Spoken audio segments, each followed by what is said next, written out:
Alrighty, Chip. Light her up. Sure thing, Lance. Thanks for helping me and the kids decorate the tree while Laura's running the pageant, Chip. Ain't nothing better than Christmas, Lance. All right, kids. Say goodnight to Uncle Chip. Tell us a Christmas story, Uncle Chip. Please. Well, okay, children. Well, I was 5 years old. I was staying at my grandparents' on a cold, snowy Christmas Eve. I crept downstairs to look at my presents.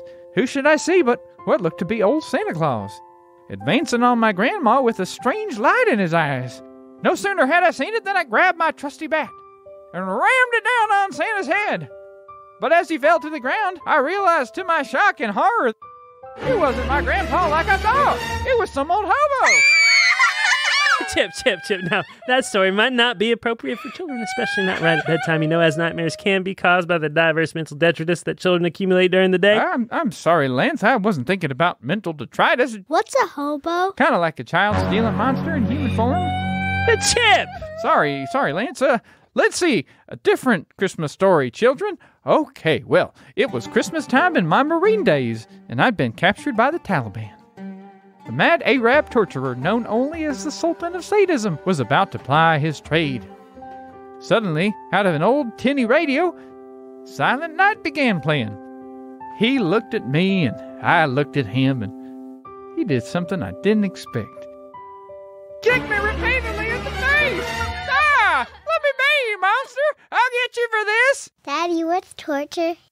Well, kids, when Mommy tells Daddy we're only having vegetable-based foods for the next month, that's kind of like torture. It's also when one human being inflicts intentional pain on another one. Cutting, pummeling, ripping. Ah, you monster! You monster! Daddy, is someone gonna hurt us? Daddy, will you pummel us if we're bad? No, kids, no. Chip, for Pete's sake, tell a good Christmas story. No murder, no torture, nothing like that. Oh, okay. Well, kids, did I ever tell you about the time my Uncle Bobby decided he was Santa Claus? Got a sleigh and a team of reindeer and everything.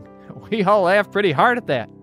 But nobody was laughing later when Uncle Bobby drove the sleigh off a cliff and died.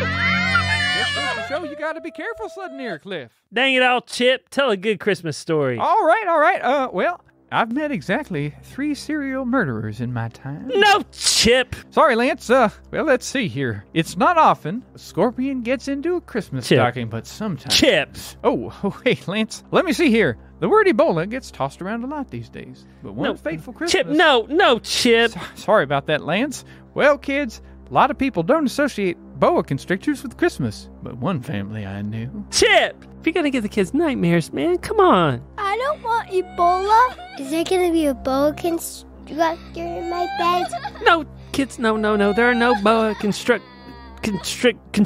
and those stories weren't real, were they, Chip? What's that, Lance? Those stories were just made-up stories, weren't they, Chip? They didn't really happen, did they, Chip? They were just pretend stories. Right, Uncle Chip? Just make-believe stories. Right, Chip? Make-believe. Yeah. Right, Lance. Those stories were just pretend. There. Thank you, Chip. Those stories were completely made up.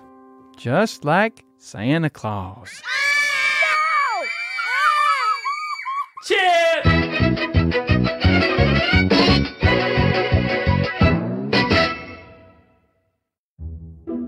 You are now listening to the sound of Christmas. Ho, ho, ho, and 2 more merry people I couldn't be joined by. An old Ben St. Nick Solzer right there. As jolly a fellow as ever there was. Listen in and know me better, man. Yeah, Ben, you have a wide range of vocal abilities, but the big, fat, jolly old man, not so much. Yeah. We're working on it, folks. We're working on it. We've also got Jolly Jake Menzel with us today. Hey. Jake Jingle Bells Menzel, or Jake Merry Menzel. I don't know. So many different Christmas names you could give to him. Yeah, so many. Welcome to our first annual Christmas Sound of Sanity Thank you. episode, guys. Thanks. Here we are. Here we are. We're recording in the studios in Sanityville. There's a warm fire going in the fireplace. There's a carpet of snow outside. There's a carpet of Beautiful snow carpet of white outside. snow. There's reindeer outside grazing on the mistletoe. About to die because isn't mistletoe Poison. There's presents by the Christmas tree. It's been decked with care or whatever. The Christmas tree decked with care. Something happens to it with care. Yeah, I think it's decked with care. And my present to you guys is a great discussion about Christmas that our listeners can listen to. Yay. How'd you What a know? present. Something told me. It's just what you'd want. Yeah, you're right. The stockings are hung with care. That's the thing that happens with care. right. You don't want It's to, hung by the chimney with care. Don't wanna be- hopes that St. Nicholas soon would be there. in hopes that St. Nicholas. Well, before he gets here, guys, let's do this episode about Christmas. And we like to talk about sanity. We like to have topics and things planned for our episodes that we do and discussions and devil's advocacy. But this is going to be a little bit more casual of an episode. We thought it'd be fun to just check in, talk about Christmas, talk about where we're all at in our own Christmas heroes' journeys. Because every Christmas, you're a new person with new problems. Huh. Or are you, Ben? I don't know. I don't know. I feel like the same person with the same problems at Christmas. Every Christmas, you're stuck in a hellish, repeating Groundhog Day of pain. There we go. It's a Sisyphean task. A Scythian. Every Christmas, you push that boulder. All right, we need to actually have a discussion. So, Christmas. What baggage do you guys bring to Christmas? We talked about this before on Sound of Sanity, but That was a long that time was ago. many years ago now. So, So many. So many. We may have done it like 4 or 5 times in a row, though. We might have. well, we can do the short versions. Ben, what's your Christmas baggage? My Christmas baggage, Nathan, is I always loved Christmas. I remember at some point beginning to feel the tension of my greed for Christmas gifts. Just knowing that I could spoil Christmas by being a brat, but feeling insecure about all the stuff I wanted that I might not get. I don't know. That was just the thing I remember as a kid becoming aware of. And then I remember one Christmas where my parents were separated and my sister and I had a nasty fight. And she might have slapped me. But anyway, I deserved it. Let's see. I think we had more than one nasty fight. I think that we were like having an awful shouting match as we decorated the Christmas tree. My dad was not there. My mom was there in the house and trying to keep the peace. And it was miserable. That was the worst Christmas ever. Let's see. One other thing. I remember being an older teenager before my parents separated and stuff. And realizing that Christmas felt hollow to me because I didn't have the joy of the Lord, let's just say. And I was thinking about it as a Christian or as, someone with a Christian background. And I was thinking like, well, this is just stuff that I get and food that I eat that could be taken away from me. And I might not have it next year. And it seems pretty arbitrary. And I don't know what my lasting joy is supposed to be. I mean, I knew it was supposed to be God, but, What does that mean? Yeah. Well, there you go. And we'll ask everybody to check in a minute as to what their Christmas is like now. But Jake, what is your Christmas baggage?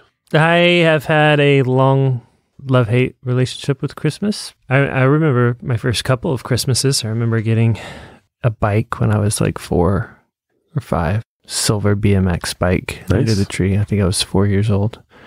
I'd wanted the gold one, but I got the silver one. Christmas sucks. Yep. And I remember even what the kickstand on that bike was like, because it was a little weird. I could describe it as kind of fat. The ways that it was tension op, it had to be attached separately. It didn't come on. And then there were training wheels. But then, that summer I was going to get to learn to ride and get the training wheels. I remember all of that. Super fun. So I had some happy Christmases. And then my parents divorced when I was about 5 or 6. It started when I was 5, finished when I was 6. So, and then after that, it was just love-hate because Christmas amplified all of the tensions of my family being broken and everybody wanting to pretend like everything was okay and wanting to have this happy experience and enforce and impose that happy experience. And and everybody living in denial about the fact that things weren't okay. And so that was most of my childhood experience of Christmas. And I say love-hate because still as a 6, 7, 8-year-old kid, how do you not love Christmas, or at least the idea of Christmas, or the presents at the very least? Right. And how, what do you do when you've got a broken family and, you've got, like your dad remarries and whatever, you get to like brag at school that you get like double presents, I have 2 Christmases. I have Christmas with my dad and stepmom, and I have Christmas with my mom. I don't have Christmas with my grandparents on my mom's side and my grandparents on my dad's side. I have Christmas on my grandparents on my mom's side and my dad's side and my stepmom's side. You make it into some kind of weird badge of honor, like try to make something of this, all the silver linings. But the reality is the hassle and the pain and the tension of running everywhere and trying to please everybody, and everybody on a subconscious, subterranean level, feeling the tension, wanting things to be like one happy family, feeling that tension, being upset about it, in various ways taking it out on each other, and then sort of feeling at the center of all that, like just really hard, difficult, painful thing. So I became a Christian. I thought, this is cool. I get to write off Christmas and as this superficial, material, garbage, bullcrap, and celebrate Jesus. But then, you get married and you start a family and you start to have kids, and things change. And you get to have some healing and growth and perspective and maturity that allows Christmas to come around. So, but that's the baggage. My baggage is I remember enjoying Christmas from about age 0 to 10 and enjoying trees and Christmas lights and presents and all that good stuff. I separate the years of my blissful ignorance from the years of my understanding of human pain and misery. There's a very clear line of demarcation in between the two, and I don't know exactly how old I was, but I was, let's say, 10 or 11, and this did not happen at Christmas, but I was in the bedroom one night, and I heard my parents having a shouting match outside of the bedroom through the walls, and it just hit me like a comet out of the sky from nowhere. Oh, everything's not okay. My parents are not okay. I'm not okay. Things are difficult. Our family is falling apart. And one day I didn't know that, and the next day I did. I remember very clearly just stepping, kind of did a reverse Dorothy from Wizard of Oz. I stepped from a bright, beautiful, colorful world full of munchkins into a world of sepia-colored pain. After that, Christmas sucked, because everything sucked, actually. And I remember being very cynical and nasty. I developed into a very cynical and nasty teenager with a very sarcastic sense of humor. That's how I dealt with things. And my parents' marriage was kind of falling apart from, age 11 to 18 or so. And I dealt with that by being a nasty jerk. And I did that particularly around the holidays, because that would really bring out there's only so much hypocrisy that you can lather onto things at the holidays. It tends to actually bring out the extremes of everyone's behavior when you have to all suddenly pretend like you're happy. It throws into sharp relief how unhappy you are.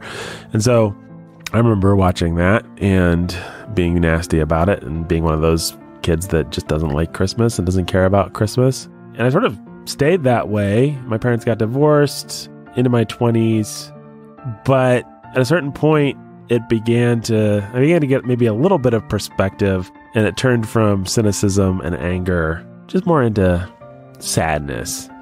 And I grew into an adult man, and I began to lose some of that cynicism and gain some faith in Christ and stuff like that. But Christmas was dead to me. At a certain point, I decided, you know what, I like Christmas, but I don't think it's for me. Like, I don't have, I'm glad that Jesus came into the world, but I can actually celebrate that 365 days a year, and so I should. And in terms of all the apparatus that is Christmas, there's actually not a lot of people for me, unless I'm going to just get gifts for all my friends. I don't have a lot of family left, actually. I've got my brothers and my mom. That's about it. There's not a lot of, the relatives kind of fell away in the divorce. You know how sometimes you lose people, you lose one person and it means you lose a lot of people. There actually wasn't that much left at the end of our family falling apart. And so a lot of Christmases, I would actually arrange to work. I had the kinds of jobs that could use staffing on Christmas, and I would just go in and I would work. And I think when I started doing that in my mid-20s, I did it out of cynicism and anger. At a certain point, the cynicism and anger turned into a calmer kind of sadness, but the feelings were inescapable.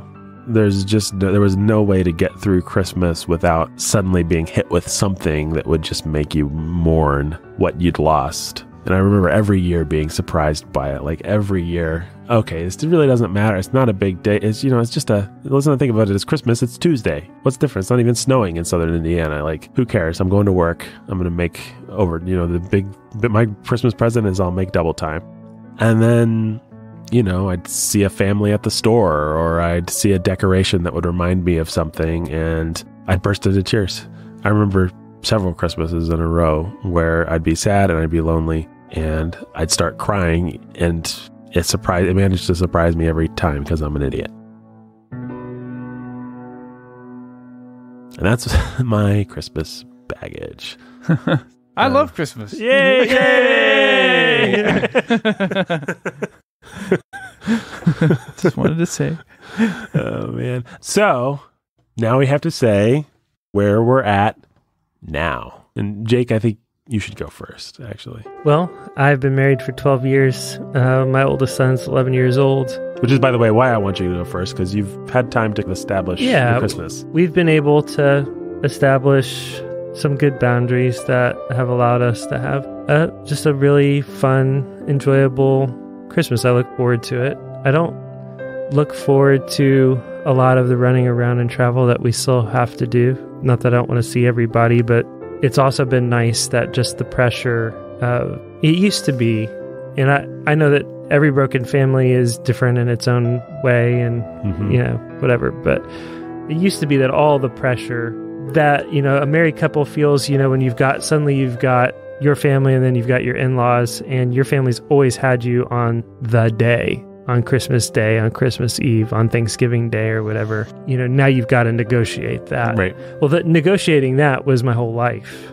I want equal parts time on the day. Right. And we're going to switch Christmas Eve this year. Yeah, because you can only sleep at one place.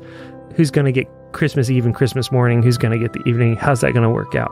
And then, so those pressures are compounded then when you get married, and your in-laws are also used to doing things on the day with their daughter. Now 12 years in, we've hit, and we've just created enough space to say, you know what? My family gets the day. Christmas Eve and Christmas morning, that's our house, that's our kids, that's our family, and nobody's allowed to fight over it and make anybody, especially not our kids, feel bad about it. Everybody will respect that. That, having been established for 12 years, has allowed everything to just sort of de-escalate and be enjoyable in its time and place. And mostly, it's just been really sweet to be able to give my kids something that I never had, which is a normal happy Christmas with the family, with mom and dad, and breakfast with the family and presents with the family and, our own dorky little traditions and people in our home. And so it's been really sweet, and I look forward to it. Yeah, it's a lot of fun. I'm excited about it already. We were recording this well before. Nathan made it sound like, you were probably very fooled and convinced by right. Nathan's scene setting. Yep. But there goes Santa Claus. Oh, wow. Merry Christmas, everybody! Merry Christmas! No, guys, I did not add that sound effect. That was amazing. That was pretty Old cool. Saint Nick himself. Yeah. Man, you can't make that up. Making his rounds in early November. But you mean late December? Oh, do I? My bad. Mm-hmm. But yeah, we've got our own traditions. I remember vague things like, I remember going and chopping down a tree with my mom and dad one Christmas when they were still married. And, you would think, I know a lot of people think that this is weird, and I know it is weird, but memory is as much about rehearsal as anything, I think. And so I have really strong memories of going way back to age of, I think, 2 and 3. And it's mostly things like Christmas and birthdays and stuff like that, but it's a lot of other stuff. And a lot of my strongest childhood memories are of that magical period of time before my parents divorced. And so I don't know where I was going with that. You're recreating some of that with your kids, I think, right? Yeah, and expanding on it and doing it, I think, better. Desperately clinging on to the last vestiges of happiness that you remember and forcing your family to enact this this play of I am Jake's childhood. Married to a pretty non-sentimental woman who prevents me and my sentimentality from tyrannizing my family. Jake dresses his kids. We have a pretty healthy balance, actually. Jake dresses his kids in the same outfit, which he's kept, that he wore. That I wore. When he was 5. And then he says, be happy before mommy and daddy get divorced. This is your last This is chance. your one chance. Wow. Oh, that was dark. It's really dark. Disclaimer, Jake does not actually do that. And then he starts crying. Of course, he's been hitting the bottle. You know old Jake. a little extra eggnog in the morning on Christmas. Ben, what's your current Christmas? I think you and I might have a similar kind of thing that we're going into this year, maybe? The other thing that I should just say is it was really nice to marry a woman who's not only not an over sentimental woman, but also who just has had a pretty uncomplicated and happy relationship with Christmas her whole life. She strikes me as somebody that likes holidays and parties and crafts and these kinds of things. Yep. It's nice. Well, yeah, like you, Nathan, I'm going into my first married Christmas. Mm-hmm. And it will be good, be interesting. Mm-hmm. I mean, I've liked Christmas for years now. I don't feel like I ever disliked it for a long period of time. Just like it had some rough stuff associated with it. We'll see a lot of family. We'll do a lot of driving. I don't think that we'll resent that. Mm-hmm. I think we'll enjoy it. And I like Christmas. I don't know, like Jake has talked about how for him it's been a process of development and healing, being able to enjoy it again. It sounds like the same for you. Mm-hmm. I think that did happen for me, but I think I don't think I registered it in the same way. And I don't know what other kinds of things I might be thinking about going through Christmas as a married man. Mm-hmm. I'm just not sure. So I don't have much to say about it. Huh. Well, I'm very conscious of going into my first married Christmas, and the reason I am is because I was not engaged until the end of the Christmas season last year, but I was in a relationship. My relationship status was in a relationship with a lady. Yeah, me too. Who I later married. #me too. And I don't think it worked that way. I think it's a little better than that. Okay, good. Yes. I really felt like I got Christmas gift wrapped, no pun intended, for me last year, just simply by having somebody in my life that I could really share it with. And it was emotional. There was also all the emotion of, will we, won't we? I'm going to go buy the ring, and she's going to tell me she doesn't want to get engaged. And then there's like all this relationship drama at the time. So that tends to heighten everything, as I'm sure some of our listeners can relate with. So this is a very emotional, heightened time anyway. But the Christmas of it all was really sweet in a way. Like, I think it's the first Christmas that I didn't cry because it was just like, oh, this is nice. And I really enjoy doing Christmas stuff like presents, because there's a person I want to get a present. There's a person that I'm excited to get presents from. And not to say I didn't get and give present, I don't want to paint everything that came before too bleakly. I just want to make the point that it was suddenly shifted into a new gear this year. And so I'm kind of afraid of going into this new year, this new Christmas, that it either won't live up to what I want it to be. Like, I finally have Christmas expectations, and so now, I'm waiting. Yeah. I'm waiting for them to get dashed. It's like, now I want Christmas to be great. So now I suddenly sympathize with all these people who are like, with all these articles about like we all put so much expectations on Christmas. Well, I knew what people were talking about, and I must have put some kind of expectation on Christmas because it made me cry every year. But also, Christmas is the time where I feel more dead. But now it's like, Christmas is the time where I feel more alive, and how on earth am I going to handle that? I am excited and also very neurotic about it. Shocker, yeah. So, yeah, that's where I'm at. So I think, Jake, what advice do you have for both me and Ben, who's not going to have any problems? Because he's just like him and his wife, they've got it figured out. They're so chill, man. They're chill. They love Christmas. Maybe he had to process some things, but it's easy for Ben to process things. He just processes them, and then they're processed. And for me, neurotic loser who can't process anything, what advice do you have? Because you're 12 years in now. I think you got to have the freedom to just chill and let it be a delightful mess. I mean, I know that that's like a really cheesy, lame Christian mommy blogger way of talking about it, but if you know that in your case, the anticipation is already building and you're excited about it being whatever, you gotta let go of that and just accept that. What I would actually tell you is there's a way, okay, you're coming to your first Christmas as a married couple. There's a way that you should think about a lot of these firsts, like you think about your honeymoon, maybe in retrospect. You had all this anticipation and expectation for what it would be like to be married and be with your wife, and it was not that, but it was beautiful in its own way. And if you have that kind of expectation of it ain't going to be perfect, it's not going to be sunshine and roses and everything just is awesome kind of thing, you're going to have your fights, you're going to have whatever else happens, whatever other difficulties you have. But it's going to be beautiful in its own sweet.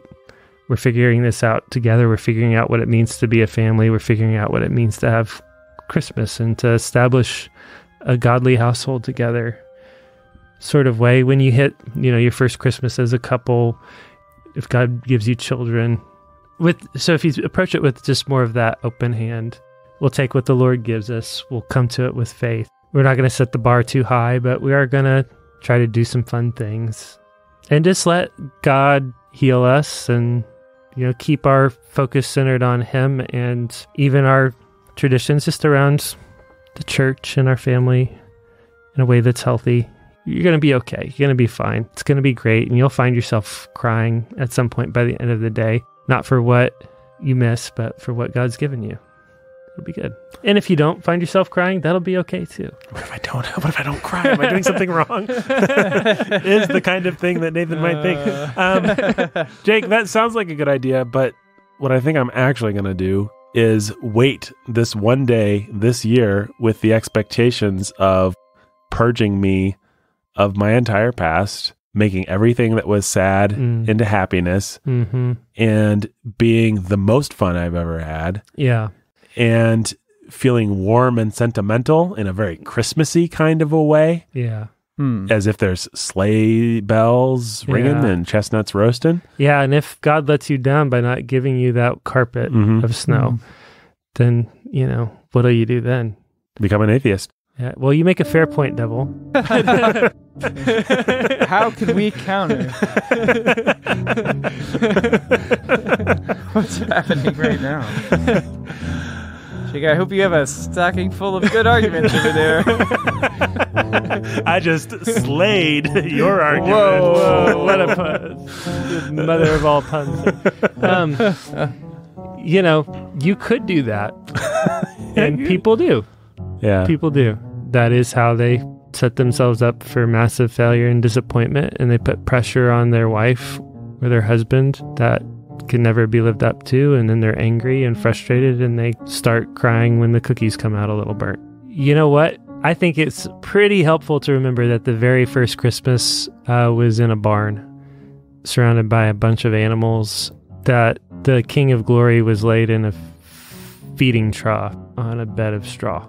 If you can just accept that this least glorious of all Christmases was the most glorious of all Christmases, maybe it'll be okay when it doesn't all come together and you're not magically healed for 33 years of pain and sorrow, or however long it's actually been. Maybe you can just take a little sip from the cup and be that much happier and stronger and ready to not just revel in the love of God for you and for the world, but take a little of it to the world with you. And maybe that's a good thing to think about too when you come to Christmas, is if it's all focused on you and all focused on your own personal catharsis, maybe one thing that you should do is find a way to invite other people into your joy and make it about them and what you can give instead of what you can get. Because after all, isn't it more blessed to give than receive? And isn't that what we're doing at Christmas time? We could go into so many cliches about this, but the cliches are there for a reason. It's more blessed to give than receive is Bible, not That's right. not cliche, but we're talking about gift giving and stuff like that. But we're also talking about, I will say that for me, it is really important to me that people come over to my house on Christmas Eve. Yeah. And that people come over who don't necessarily have family to celebrate with, or they do, but gonna be hard, and they just need to be in a place where they can have something warm to drink and have other people who are having fun around. That's important for me. One of my favorite parts of Christmas. Yeah, I've been to some of those, and they were sweet and healing and stuff that I don't want to talk about right now. Let's never speak of this again. They were helpful. I love you, Jake, but I can't not bring myself to say those words in a way that sounds even 1% sincere. Because I've built a wall. And unless Christmas tears down the wall, then it will not have done its job. Man. And unless my wife gets me that Land Rover that I've been hinting about, It's all going to be ruined. Christmas is ruined. And I will drown my sorrows, not in eggnog, but just in bourbon. Because who cares about Christmas? More like Crockmas. Eggnog's a little too Christmassy. Maybe you could drown your sorrows in like Hershey's Kisses that just have the regular silver wrapping instead of the red and green, the red and green. Christmas wrapping. Be a little less destructive. Then drowning my sorrows in bourbon? Yeah. Yeah, I guess so. I don't know. You could argue about This that. is the thought. Yeah. Okay. Maybe we will argue. about Ben it. thinks gluttony is better than drunkenness. Yeah. That's how he That's the ranks them. takeaway from this Christmas episode. Oh, man. Favorite holiday tradition, Ben? Favorite holiday tradition? Sorry, I don't have one. Favorite Christmas tradition? I don't have one. Oh, I thought you were doing the thing. I'm not doing the thing. I never remember the things that I particularly like or that are meaningful to me until I'm like there and doing them, and I'm like, oh yeah, That's a weird. I love this thing. Yeah, I'm serious though. We're putting the lights on the what? Oh, yeah. Christmas tree. We're hanging the what? Oh, yeah. I like this. I've spent so many years living with other guys or whatever, and not having a Christmas tree, for instance, set up, Right. and just going to different parents' houses. It's like I haven't had ownership of my own Christmas traditions for a long time, and so the challenge I think will be having them. Yeah, I'm trying to be proactive about that. I've been budgeting for it, which I'm pretty happy about, because I just think this would be miserable if I was going into this worried about like, oh no, Yeah. which Jake told me to do, by the way. I'll give him credit for that. Jake said budget for Christmas and birthdays, and I have been, and It's good. I'm really glad that I don't have to, because I'd be the angry husband whose wife just, can we just get a Christmas turkey? No priorities. Frozen pizza will be merry enough. I would like a Christmas tree, some lights. No. I got you this branch. This is just a stick. It's the Christmas branch. Don't make me hit you with a Christmas branch. Wow. Disclaimer, I do not hit my wife with a Christmas branch or anything else. Man, I think that this... Jake, I'm getting the feeling that Christmas has some negative associations for Nathan. It's just my sense. Just my sense of things this episode. Oh, man. Wow. Jake, favorite Christmas tradition? It's so hard. I love getting the tree and setting up the tree. I love our Christmas Eve party. I love staying up while my wife makes some absurd, crazy thing for her kid, because I just think it's pretty awesome. And I love getting up in the morning and antagonizing the kids and making them wait for presents. I don't know. It's all awesome. I love it all. I think probably my favorite thing, though, is we get the tree all set up and we've been playing Christmas music, and then we just get to sit after the kids are in bed by the tree. That's my favorite part, I think. That's pretty sweet. I'm just going to say, I've said it before, I'm going to say it again. I like Christmas lights. I just think they're magical. Not ashamed to admit it. Actually, I am ashamed to admit it, as you can tell by the irony that I'm tinging my comments with. But I really like Christmas lights, guys. I think they're cool. It's like, I mean, I don't know. There's just something so magically absurd and wonderful and perfect and inevitable yet absurd about the fact that Jesus came into the world, and so all these people, Christians and pagans the world over, just like transform the world into a kaleidoscope. Like, it's really cool. I like it. And our town sucks because people are parsimonious. Is that the word I want? That's the word. They are The curmudgeons. skinflints. We do not see a lot of Christmas lights. We don't do holidays in Bloomington because we have no joy de vivre. We're cold, lifeless. That if you think of the Midwest as you wave to everybody when you go down the road and you smile and you're friendly, and that is the Midwest. Mm-hmm. Although I think culturally there's been enough of a shift that everything is getting colder, but man, Bloomington has always been frigid. From the moment I got here, it was just so pronounced, and it really comes through at Christmas time. You can't go on a drive to see Christmas lights in Bloomington. You won't find any. I went on one last year with my beautiful then girlfriend, I guess. Man, it was disappointing. It was fun. We had fun, but we mostly had ironic fun making fun of how lame and parsimonious Bloomington was. We drove all over the place. There were maybe 3 really cool houses, and then there were a couple houses that had those gauche, I shouldn't say gauche. If people like them, it's fine. Those inflatable giant snow globe kind of things. Yep. And there just wasn't a lot of Christmas spirit. I like tacky Christmas stuff, by the way. I regret saying gauche about those things. If people like those things, that's great. Merry Christmas to them. They do not deserve to be boiled in their own pudding with a hock of holly through their heart. They're all very thankful that you've made that pronouncement. Well, guys, anything else you guys want to say about Christmas? People can listen to our Then Comes What episode. Yeah. With Tim and Max. And we talk about some more stuff. We talk about some more stuff there. But I just thought we'd have a sweet little Christmas episode for Sound of Sanity. Mission accomplished? Yeah. I don't think we're going to come back for a New Year's episode proper. So this is closing out 19 here. The old man 2019 is hobbling into his grave. And a little baby 2020 is cooing adorably just off stage. Guys. Wow. So thanks for hanging with us, folks, this year. I know it was maybe a little less Sound of Sanity than you were expecting while we got all our plates spinning, but I'm thankful that you all were patient and you're still listening. And next year we should have a pretty steady stream of Sound of Sanity coming your way, right, guys? Oh, yeah. And anything else we want to tell the listenership? Nope.